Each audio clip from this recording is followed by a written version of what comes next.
हैं human resource management की। अभी तक हम लोगों ने यूनिट 4 तक ऑलरेडी कवर करके रखा हुआ है इसी चैनल पर। अब हमारा यूनिट 5 स्टार्ट हो चुका है जो कि हमारा लास्ट यूनिट है। ठीक है, इसको भी हम लोग जल्दी से कवर कर लेते हैं सो दैट कि हम अदर दूसरे सिलेबस को भी ख़त्म कर पाएँ। ठीक है, आपको पता है कि आपके जो भी एग्ज़ाम्स हैं वो बहुत ही कि आने वाले टेंटेटिव डेट आ चुकी 25 जुलाई से आपके एग्ज़ाम्स होने। तो चलिए स्टार्ट करते हैं यूनिट 5 को भी। तो यूनिट 5 में हमारा जो सबसे पहला टॉपिक होता है दैट इज़ इंडस्ट्रियल हेल्थ। ठीक है, इससे रिलेटेड है। देखो लो यूनिट का नाम ही क्या है। यूनिट का नाम है employ safety health and international HRM। हम लोग सबसे पहले एम्प्लॉय की सेफ्टी और हेल्थ के बारे में पढ़ेंगे, देन हम लोग इंटरनेशनल HRM क्या होता है उसको देखेंगे। तो आज के इस वीडियो में फिलहाल हम लोग इंडस्ट्रियल हेल्थ को डिस्कस करने जा रहे हैं। जैसे कि आप लोगों ने अपने थंबनेल पर देख लिया होगा, इंडस्ट्रियल हेल्थ क्या होती है दोस्तों। जैसे कि आप सभी को पता है कि हेल्थ से रिलेटेड सीधा सा मतलब है कि हेल्थ का मतलब आपकी फिजिकल हेल्थ से ही नहीं होता, आपकी मेंटल हेल्थ हो गई, आपकी सोशल हेल्थ हो गई, इन सभी चीज़ों का भी बहुत इम्पैक्ट पड़ता है। ठीक है, आपकी पूरी ओवरऑल बॉडी के ऊपर। ठीक है, अगर आपका मन शरीर अच्छा होगा लेकिन अगर मन नहीं अच्छा है तो भी आपका काम करने में मन नहीं लगेगा। ठीक है, तो यहाँ पर देखो क्या है कि इंडस्ट्रियल हेल्थ का सीधा सा क्या मतलब है यहाँ पर कि जितने भी एम्प्लॉयज़ आपकी ऑर्गेनाइजेशन में काम करते हैं, जितने भी ऑर्गेनाइजेशन के अंदर, जितने भी इंडस्ट्रीज़ के अंदर वर्कर्स काम करते हैं, उन सभी की हेल्थ एकदम सही होनी चाहिए। ठीक है, तो यहाँ पर जो टर्म इंडस्ट्रियल हेल्थ है उसको हम लोग एम्प्लॉय हेल्थ के नाम से भी बोल सकते हैं। ठीक है, it also refers the physical, mental and emotional wellbeing of workers in the work place. ठीक है, कि आपकी जो भी एम्प्लॉयज़ है उनकी केवल फिजिकल ही नहीं बल्कि मेंटल और इमोशनल वेलबींग्स यानी कि सभी चीज़ों का मिला करके उनकी पूरी जो हेल्थ बनती है। ठीक है, उनकी physical health, mental health, social health और इमोशनल हेल्थ, सभी चीज़ें एकदम फिट होनी चाहिए, इक्वल होनी चाहिए। ठीक है, so it involves promoting and maintaining a healthy and safe work environment to protect employees from occupational hazards. ठीक है, हज़ार्ड्स का मतलब आप समझते होंगे ना कि हज़ार्ड्स क्या होता है, लाइक कि जो भी डेंजर होता है, ठीक, उसको हम लोग हज़ार्ड्स बोलते हैं। ठीक है, तो यहाँ पर बात बताया गया है कि आपका जो इन्वायरमेंट होना चाहिए वो एकदम नीट एंड क्लीन होना चाहिए। ऐसा नहीं होना चाहिए कि आपकी जो भी इंडस्ट्री है वो पॉल्यूशन प्रोड्यूस कर रही है। ठीक है, पार्ट्स तो यानी जो भी प्रोडक्ट है वो तो प्रोडक्ट और सर्विसेज तो प्रोवाइड कर ही रही है, बट इसके साथ ही साथ में पॉल्यूशन भी। तो इको फ्रेंडली आपकी इंडस्ट्री होनी चाहिए जिससे कि वहाँ के जो भी वर्कर्स हैं वो भी सही तरीके से खुली हवा में अच्छे से सांस ले पाए, उनको भी एक अच्छा गुड वर्किंग इन्वायरमेंट मिल पाए।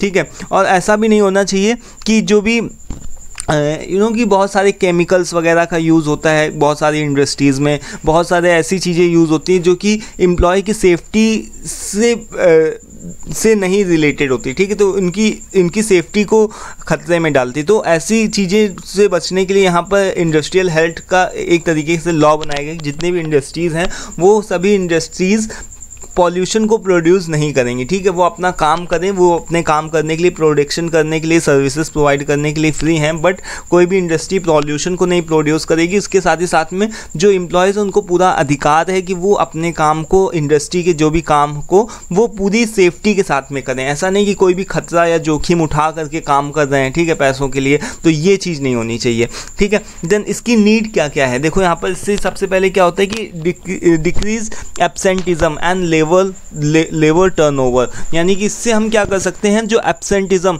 जो बहुत सारे मान लो कि अब कोई भी वर्कर है वो एकदम से बीमार हो गया, फिर उसकी सेफ्टी में उसकी कोई भी कुछ कहीं उसके लग गई, चोट हो गई, इंजरी हो गई। ठीक है, तो वो अब क्या करेगा, एब्सेंट हो जाएगा, वो आएगा नहीं महीने, 10 दिन, 15 दिन। ठीक है, तो उसकी जो भी इंजरी है उसका सबका जो भार है वो तो इंडस्ट्री को यानी कंपनी को ही देना पड़ेगा ना, वो उसके लिए रिस्पॉन्सिबल होगी क्योंकि उसको पता है कि उसकी वजह से उसके ऑर्गेनाइजेशन की वजह से उस वर्कर की क्या हुआ है, उस वर्कर की इंजरी आई है। ठीक है, तो जो भी छुट्टियां लेना, जो भी वर्कर होता है उसको क्या करना पड़ता है, बहुत दिनों की तक छुट्टियां लेना पड़ता है। अगर वो इंजरी हो जाएगा उसके, या फिर उसकी चोट लग जाएगी, वो बीमार पड़ जाएगा, तो उसको बहुत ज़्यादा दिन तक छुट्टियां लेनी पड़ेगी या फिर उसको कंपनी से बाहर निकलना पड़ेगा। ठीक है, तो इससे हम क्या कर सकते हैं, डिक्रीज़ कर सकते हैं इन सभी चीज़ों को कि एम्प्लॉय जो है वो वर्कर है वो बहुत कम छुट्टियाँ ले और कंपनी से बाहर, कंपनी को छोड़ करके ना जाए। ठीक है, देन नंबर 2 पे क्या है, टू डिक्रीज़ इंडस्ट्रियल कॉन्फ्लिक्ट्स, और अगर बहुत ज़्यादा ज़्यादा सेफ्टी से रिलेटेड रिस्क होगा, ठीक है। तो एम्प्लॉयज़ भी आपस में क्या करेंगे, लड़ेंगे, ठीक है, कि आज हम यहाँ पर काम करते हैं, हम इस केमिकल के साथ काम नहीं करेंगे, तो इसमें बहुत ज़्यादा कॉन्फ्लिक्ट होता है। कई बार मैनेजमेंट और एम्प्लॉय के बीच में इसी चीज़ से रिलेटेड लड़ाई हो जाती है कि सेफ्टी नहीं प्रोवाइड करते हैं, जो भी मैनेजमेंट है उनको सेफ्टी नहीं प्रोवाइड करता है, ठीक है। तो ये हो गया। देन हमारा थर्ड नंबर पे क्या है कि to maintain discipline in the organisation. इससे हमारा जो भी सेफ्टी से, अगर हेल्थी सभी लोग रहेंगे, अगर सभी लोग इंडस्ट्रियल हेल्थ को फॉलो करेंगे, सभी लोग हेल्थी रहेंगे, स्वस्थ रहेंगे, तो इससे क्या होगा, एक तरीके का डिसिप्लिन बना रहेगा, ठीक है। और सभी लोग सेफ्टी से रिलेटेड सभी इक्विपमेंट्स जो भी होते हैं उस सभी चीज़ों को पहनेंगे। आप देखते हो कि जो भी लोग इलेक्ट्रिसिटी का काम करते हैं या फिर जो भी भारी वर्क वाला काम करते हैं, वो लोग अक्सर ट्रॉली लेते हैं या फिर उनकी एक अलग से पर्सनल प्रोटेक्शन तरीके की एक पीपीसी होती है।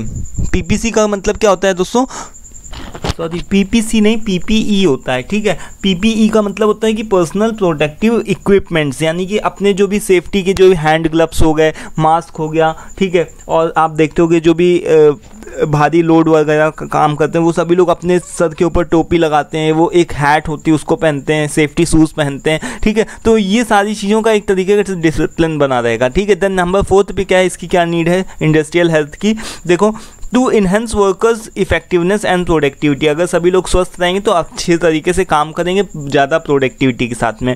देन नंबर 5 क्या है, to encourage and assist employees so that दे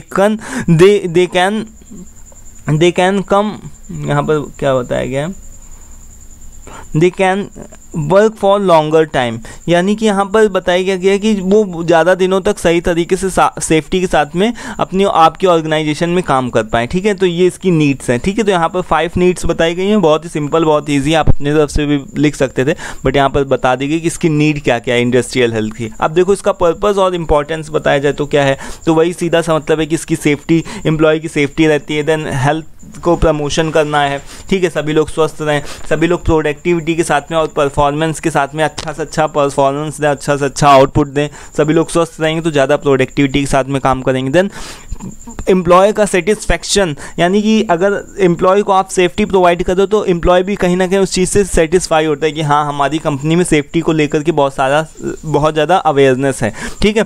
तो सेटिस्फेक्शन लेवल भी एम्प्लॉय का क्या होता है, इंक्रीज होता है। देन कॉस्ट सेविंग, अगर देखो इससे हेल्थ केयर से रिलेटेड सारी चीज़ों को एक तरीके से आप अवेयरनेस चलाओगे, सभी लोग अच्छे से काम करेंगे, हेल्थी रहेंगे, स्वस्थ रहेंगे, तो ज़्यादा भी प्रोडक्टिविटी भी ज़्यादा होगी, यानी कि ज़्यादा प्रोडक्शन भी होगा, और साथ में बहुत ही कम लोग बीमार पड़ेंगे तो छुट्टियां वगैरह, लीव्स वगैरह नहीं लेंगे, तो इससे क्या होगा, कॉस्ट की कहीं ना कहीं बचत होगी, ठीक है।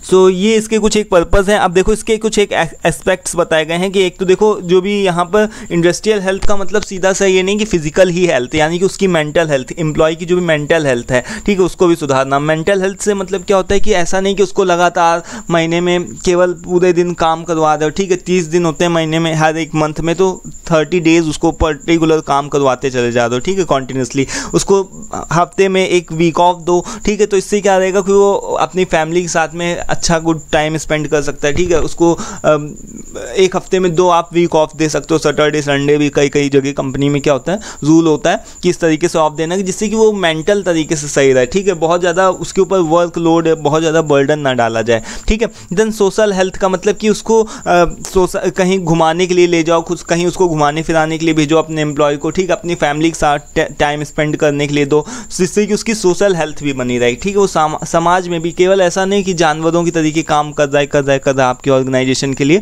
बस वो पैसे कमाने के लिए, ठीक है। तो उसकी मेंटल हेल्थ भी मैटर करती है, सोशल हेल्थ भी मैटर करती है, और फिजिकल हेल्थ भी, यानी सारी चीज़ें का एक तरीके से कॉम्बिनेशन है इंडस्ट्रियल हेल्थ, ठीक है। तो आई होप कि आप लोग समझ पा रहे होगा, you are getting my point. अब देखो कुछ एक इसके मेजर्स हैं कि measures to promote employee health, किस तरीके से आप एम्प्लॉयज़ की हेल्थ को सेफ रख सकते हो। तो सबसे पहले क्या प्रोवाइड करो, providing a safe and clean work environment. जो भी आपका इन्वायरमेंट होना चाहिए वो इको फ्रेंडली होना चाहिए, वहाँ पेड़ पौधे वगैरह, गार्डन वगैरह भी होना चाहिए, ठीक है। किसी भी तरीके का कोई भी केमिकल अगर यूज़ किया भी जा रहा है, वैसे तो होना ही नहीं चाहिए, अगर यूज़ किया भी जा रहा है तो उसका सही तरीके से उसका स्क्रैप जो भी मतलब कि जिस भी तरीके से उसका वेस्ट जो भी केमिकल वगैरह होता है उनको सही तरीके से उसका निस्तारण किया जाए, यानी कि ये नहीं होना चाहिए कि केमिकल प्रोड्यूस किया जा रहा है, ठीक है, उसको हटाया भी जाए, ठीक है। देन यहाँ पर क्या है, conducting regular health and safety training programs, यानी कि ट्रेनिंग्स के प्रोग्राम्स दो कि मान लो कि कंपनी है तो उसमें आग लग गई तो उस सिचुएशन में क्या करोगे, ठीक है, तो सभी एम्प्लॉयज़ को ट्रेनिंग दी जाती है। जैसे कि मैंने भी यहाँ पर बात करूँ तो मैंने भी काम किया हुआ है, यहाँ पर 2 साल इंडस्ट्रीज़ का मेरा एक्सपीरियंस है, तो वहाँ पर भी मुझे एक फायर की ट्रेनिंग दी जाती है कि फायर कौन कौन सी तरीके की होती है, अगर आग लग जाए तो क्या करोगे, कहाँ असेंबल होना है, ठीक है, और किस तरीके से जो भी वो जो आप देखते हो कि सिलेंडर्स होते हैं, जो सिलेंडर्स होते हैं रेड कलर के, तो उनको किस तरीके से आपको पिन, तो लाइव वो लोग करवा करके दिखाते थे कि सपोज दैट कि आग लग जाए, ठीक है, उस तरीके का एटमॉस्फेयर क्रिएट करते थे। तो यानी कि वो सभी लोग ट्रेनिंग करते थे कि अब अगर सपोज दैट कि सच में ऐसी सिचुएशन आ जाए तो उस समय एम्प्लॉय उसको क्या करना चाहिए, ठीक है। देन नंबर 3 पे क्या है कि reduce physical strain and injuries, ठीक है, इसका मतलब कि जितना फिजिकल स्ट्रेन है, बहुत ज़्यादा जो काम करने वाले नो कि भारी भारी सामान उठा करके खुद से ले करके जा रहे, तो उस सभी चीज़ों को हटा करके ट्रॉलीज जो होती हैं जिसमें पहिए लगा करके चलते हैं, ठीक है, और इंजरीज से बचने के लिए कुछ ना कुछ प्रयास करते रहना चाहिए, कॉन्टिन्यूस इंप्रूवमेंट होना चाहिए, ठीक है। देन और क्या होना चाहिए कि वेलनेस प्रोग्राम्स होना चाहिए, जैसे फिटनेस क्लास लगा दी, योगा क्लास लगा दी, हेल्थ की स्क्रीनिंग लगा दी कि हेल्थ सभी लोग स्वस्थ रहें, ठीक है, डीप ब्रेथ लें, यानी कि हर महीने एक योगा क्लास हो रही जिससे कि सभी लोगों के अंदर मोटिवेशन बना रहता है, तो सभी लोग एक तरीके से कहीं ना कहीं फिट रहते हैं, ठीक है।